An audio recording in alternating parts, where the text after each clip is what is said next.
Citoyens du royaume céleste, bonjour. Ce matin, nous allons nous entretenir sur le thème « Tu as le pouvoir ». Et le passage que nous allons examiner est tiré de l'évangile de Luc au chapitre 10, verset 19. Il est écrit « Voici, je vous ai donné le pouvoir de marcher sur le serpent et sur les scorpions et sur toute la puissance de l'ennemi, et rien ne pourra vous nuire. » Dieu nous a donné le pouvoir. Est-ce que quelqu'un peut dire avec moi, j'ai le pouvoir?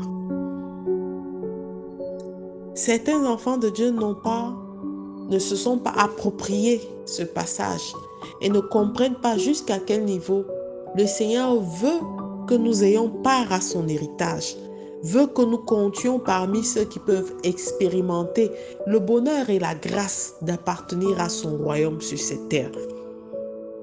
Souvenez-vous, comme l'apôtre Paul le disait dans Colossiens au chapitre 2, verset 14, il a dépouillé les dominations et les autorités, il les a livrées publiquement en spectacle, en triomphant d'elles par la croix. Alors, par le sacrifice que Christ a opéré pour nous, nous avons le pouvoir. Nous avons le pouvoir de nous approprier de ces choses célestes qui sont mises à notre disposition. Parce que sa parole nous dit que nous sommes bénis dans Éphésiens 1:3, nous sommes bénis de toutes les bénédictions dans les lieux célestes. Nous avons le pouvoir. Nous avons le pouvoir et la puissance en nous. La puissance de Dieu qui agit en nous. Comme sa parole peut le dire, celui qui s'attache à Christ forme avec lui un seul esprit. Mais certains se sentent suffisants juste pour avoir confessé Christ comme Seigneur et Sauveur et continuent de se complaire dans la médiocrité, dans l'inertie, dans la jalousie. Bien-aimé, j'aimerais te dire ce matin que lorsque tu commences déjà à stagner ou à te plaire dans une situation qui n'évolue pas pendant un certain laps de temps, dis-toi qu'il y a un problème. Celui qui marche avec Dieu est celui qui cherche l'excellence de la relation avec Dieu et qui cherche l'excellence dans tout ce qu'il accomplit comme projet. Nous avons le pouvoir. Il nous a donné le pouvoir. Et parce que Dieu a opéré ce transfert, il ne viendra pas faire certaines choses à notre place. L'apôtre Paul pouvait dire, c'est à quoi je travaille en combattant avec sa force qui agit puissamment en moi. Il ne viendra pas prendre certaines décisions à ta place, bien-aimé. Il ne viendra pas assumer tes responsabilités.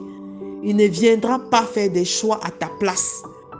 Il ne viendra pas dire stop à ta place. Il ne viendra pas t'éloigner des mauvaises compagnies si tu ne le fais pas. Tu as le pouvoir. La Bible nous dit dans Romains 12:2, ne vous conformez pas au siècle présent, mais soyez transformés par le renouvellement de l'intelligence.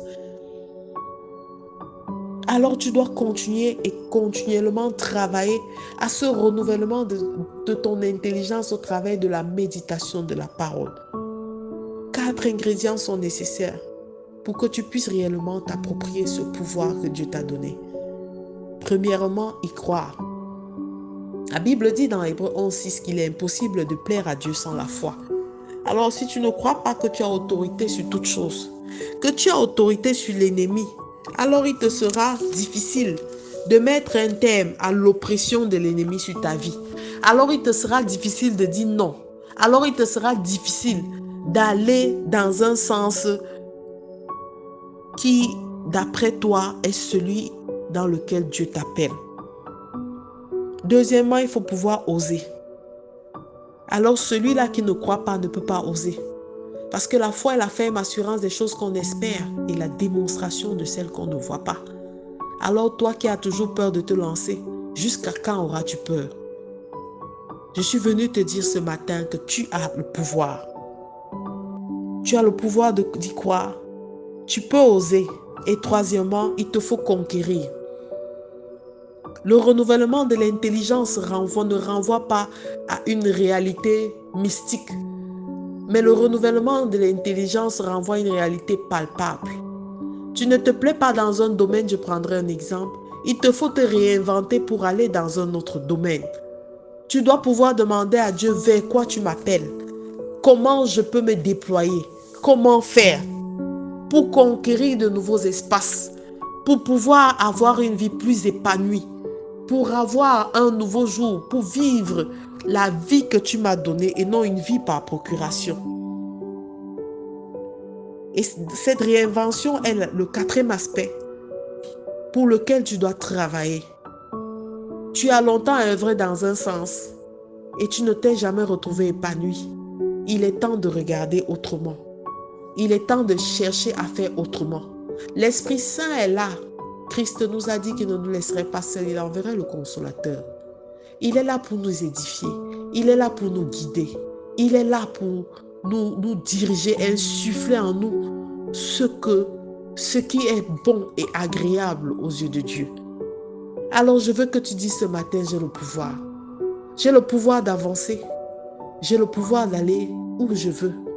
Mais j'ai surtout le pouvoir de mettre un terme à la puissance de l'ennemi dans ma vie. Alléluia. J'ai surtout le pouvoir de Dieu qui vit en moi, parce que si je vis, ce n'est plus moi qui vis, mais c'est Christ qui vit en moi et Christ en moi l'espérance de la gloire. Alors cesse de te morfondre dans ta chambre, dans ton lit. Cesse d'accuser les autres de tes échecs. Cesse la médisance, la jalousie, les greurs. Toutes ces choses ne t'amèneront nulle part. Mais regarde à Christ et tu verras ta vie se mouvoir. Tu pourras te mouvoir autrement, d'une manière qui te sera vraiment agréable. Dieu est là tous les jours pour te tendre la main et pour t'amener encore plus loin. Il t'a donné le pouvoir. Alors saisis-toi de ce pouvoir et prends contrôle.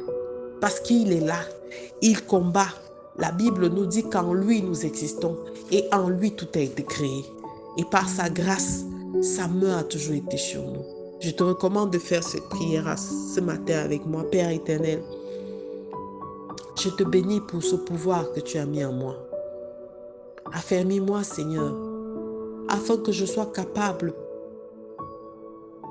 de dépasser, Père éternel, mes limites. Donne-moi de pouvoir oser. Fortifie-moi, Seigneur, afin que je n'ai plus peur de croire et d'espérer au-delà de ce que le monde me montre. Béni soit ton Saint-Nom en cette matinée. Je sors avec un cœur joyeux et je me réjouis chaque jour de ta présence dans ma vie. Au nom de Jésus-Christ, nous avons prié. Amen, amen, amen. Je suis la révérende Sonia Antoinette de la Grace Bible Church et je vous souhaite de passer une excellente matinée.